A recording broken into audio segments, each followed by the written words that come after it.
If your fridge ain't cooling, you want to be testing to make sure your thermostat works alright, which I'm going to do now.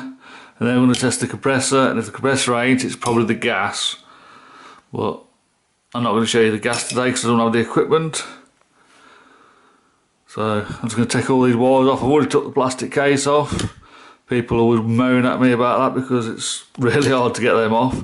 They sort of like slide that way. So sometimes you have to put a screwdriver in and hammer them to the left hand side, on this model anyway.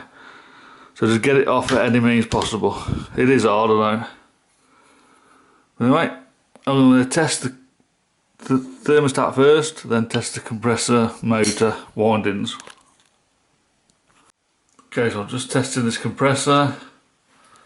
I've got the wires back fed. It's 2 of the brown wires, 2 of the lives, the switch lives from the thermostat. I would check your wiring on that, your wiring diagram. Obviously it's unplugged from the wall, so it's safe, no electric in it. And I was going to test to make sure the thermostat is working from this back end. So there you go, it's beeping.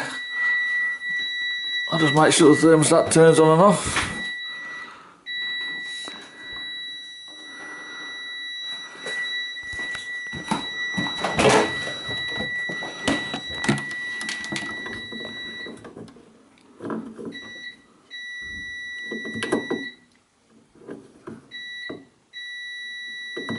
So there you go, thermostat's working.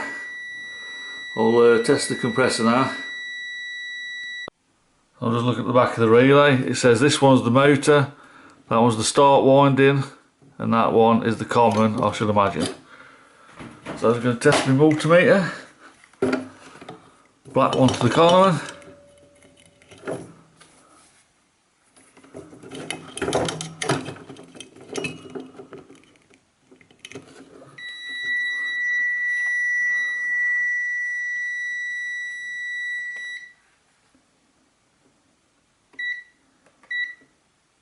I'm getting 25 ohms on that one. So I'll go to the start winding.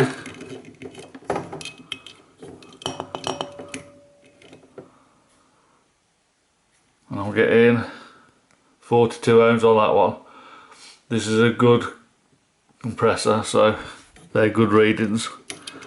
So now I'll be suspecting either the gas or maybe a seal's gone on the door or something, but if it ain't turning on, it could be you got to test the capacitor as well. I've got a video on that, or topping up the gas, which I will have a video on soon. So just wanted to do a quick video on doing the tests at this back place here without having to take the thermostat out.